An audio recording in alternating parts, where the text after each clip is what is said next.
জুলাই এবং আগস্টে খুনি হাসিনার বিরুদ্ধে আন্দোলন সংগ্রাম করেছে, তার পূর্বে খুনি হাসিনার বিরুদ্ধে আন্দোলন সংগ্রাম করতে গিয়ে একাধিকবার জেলে গিয়েছে, তারা গণ অভ্যুত্থান পরবর্তী সময়ে দুঃখজনকভাবে তারা জেলে রয়েছেন। ছাত্র দলের সিনিয়র যুগ্ম আহ্বায়ক নাজিম উদ্দিন, তাকে গ্রেপ্তার করার সংবাদ শুনে তার মা হার্ট অ্যাটাক করে মৃত্যুবরণ করেছেন। এবং এর বাইরে যুব দলের সিনিয়র যুগ্ম আহ্বায়ক মুরাদনগর থানার মাসুদ রানাকেও গ্রেপ্তার করা হয়েছে। স্বেচ্ছাসেবক দলের সিনিয়র যুগ্ম আহ্বায়ক ফারুক আহমেদ বাদশাকেও গ্রেপ্তার করা হয়েছে। এখানে এক ধরনের একটা মিল দেখবেন যে এই তিনটি সংগঠনের সিনিয়র যুগ্ম আহ্বায়ক যারা, তারা জেলে রয়েছেন। যে এই গণ অভ্যুত্থানে 2000-এরও বেশি ছাত্র জনতা নিজের জীবনের বিনিময়ে খুনি হাসিনাকে দেশ থেকে বিতাড়িত করেছে, এবং যাদের আন্দোলন সংগ্রামের মাধ্যমে খুনি হাসিনা বিতাড়িত হয়েছে, সে আন্দোলন সংগ্রাম করা 13 জন নিরপরাধ রাজনৈতিক কর্মীকে কুমিল্লা কেন্দ্রীয় কারাগারে তারা আজকে জেলে রয়েছেন। এরকম একটি অনাকাঙ্ক্ষিত এবং একই সাথে দুঃখজনক ঘটনা কুমিল্লাতে গত 1 বছরে চলমান রয়েছে, আপনারা জানেন। এবং আমরা যেটি স্পষ্টভাবে লক্ষ্য করছি, ছাত্র জনতার অভূতপূর্ব গণ অভ্যুত্থানের মাধ্যমে আমরা যে নতুন বাংলাদেশ পেয়েছি, সেই নতুন বাংলাদেশে নতুন বাংলাদেশের সাথে কুমিল্লা মুরাদনগর কোনোভাবে অ্যাডজাস্ট হচ্ছে না। নতুন ছাত্র সংগঠনের যে কয়জন উপদেষ্টা হয়েছেন ছাত্রদের থেকে, সেই উপদেষ্টা আসিফ মাহমুদ কুমিল্লা মুরাদনগরে এক ধরনের মাফিয়াতন্ত্র কায়েম করেছে। আপনারা দেখেছেন যে যারা জুলাই এবং আগস্টে খুনি হাসিনার বিরুদ্ধে আন্দোলন সংগ্রাম করেছে, তার পূর্বে খুনি হাসিনার বিরুদ্ধে আন্দোলন সংগ্রাম করতে গিয়ে একাধিকবার জেলে গিয়েছে, তারা গণ অভ্যুত্থান পরবর্তী সময়ে দুঃখজনকভাবে তারা জেলে রয়েছেন।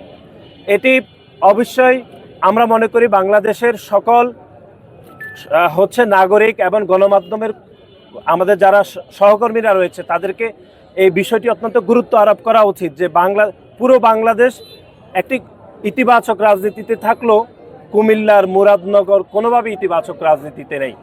এখানের একজন উপদেষ্টা, আমরা আবারও বলছি, এখানে মাফিয়াতন্ত্র কায়েম করেছে।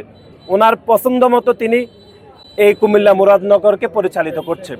আমরা দেখলাম যে বাংলাদেশ জাতীয়তাবাদী দল এবং তার অঙ্গ সহযোগী সংগঠনের 13 জন নেতাকর্মী এখানে কারাগারে রয়েছেন। এবং আপনারা লক্ষ্য করবেন, আমাদের মুরাদনগরের ছাত্র দলের সিনিয়র যুগ্ম আহ্বায়ক নাজিম উদ্দিন, তাকে গ্রেপ্তার করার সংবাদ শুনে তার মা হার্ট অ্যাটাক করে মৃত্যুবরণ করেছেন। এবং এর বাইরে যুব দলের সিনিয়র যুগ্ম আহ্বায়ক মুরাদনগর থানার মাসুদ রানাকেও গ্রেপ্তার করা হয়েছে।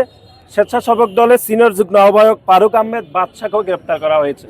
এখানে এক ধরনের একটা মিল দেখবেন যে এই তিনটি সংগঠনের সিনিয়র যুগ্ম আহ্বায়ক যারা, তারা জেলে রয়েছেন। এখন আপনারা কোশ্চেন করতে পারেন, তাহলে আহ্বায়ক সদস্য সচিবরা কেন গ্রেপ্তার হচ্ছেন না? কারণ তারা এই জন্যই গ্রেপ্তার হচ্ছে না, তারা গ্রেপ্তারের ভয়ে, পুলিশের ভয়ে এবং উপদেষ্টা আসিফ মাহমুদের মাফিয়াতন্ত্রের ভয়ে তারা এলাকায় যেতে পারছেন না। এরকম একটি ষড়যন্ত্রের মধ্যে আমরা আসলে রয়েছি। এটি অত্যন্ত দুঃখজনক। এবং ছাত্র জনতার অভূতপূর্ব গণ অভ্যুত্থানের মাধ্যমে আমরা যে নতুন বাংলাদেশ পেয়েছি, সে বাংলাদেশের সাথে কোনোভাবে মুরাদনগরকে পরিচয় করে দেওয়া যাচ্ছে না। আমরা এটি তীব্র নিন্দা জানাচ্ছি। এবং আমাদের দলের ভারপ্রাপ্ত চেয়ারম্যান, আমাদের ছাত্র দলের সাংগঠনিক অভিভাবক জনাব তারেক রহমান, বিশেষ করে নাজিম উদ্দিন, যিনি ছাত্র দলের সিনিয়র যুগ্ম আহ্বায়ক, তার গ্রেপ্তারের সংবাদ শুনে তার মা হার্ট অ্যাটাক করে মৃত্যুবরণ করেছে। এরকম একটি অনাকাঙ্ক্ষিত ঘটনা আমরা হাসিনাবিহীন বাংলাদেশে দেখতে পাচ্ছি।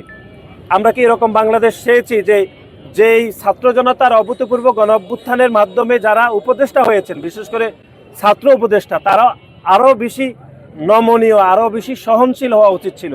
কিন্তু তার পরিবর্তে আমরা দেখছি তারা এখানে এক ধরনের মাফিয়াতন্ত্র এবং এক ধরনের শেখ হাসিনার মতো স্বৈরতান্ত্রিক মনোভাব তারা প্রকাশ করছে। আমরা এটি তীব্র নিন্দা জানাচ্ছি এবং অনতিবিলম্বে বাংলাদেশ জাতীয়তাবাদী দল এবং তার অঙ্গ সহযোগী সংগঠনের যে 13 জন নেতাকর্মী গ্রেপ্তার রয়েছেন, তাদের অতি দ্রুত সময়ে আমরা মুক্তি দাবি করছি। এবং একই সাথে জনাব আসিফ মাহমুদকে আমরা বলে দিতে চাই যে আপনার এই যে মাফিয়াতন্ত্র রাজনীতি বাংলাদেশের মানুষ কোনোভাবে মেনে নেবে না।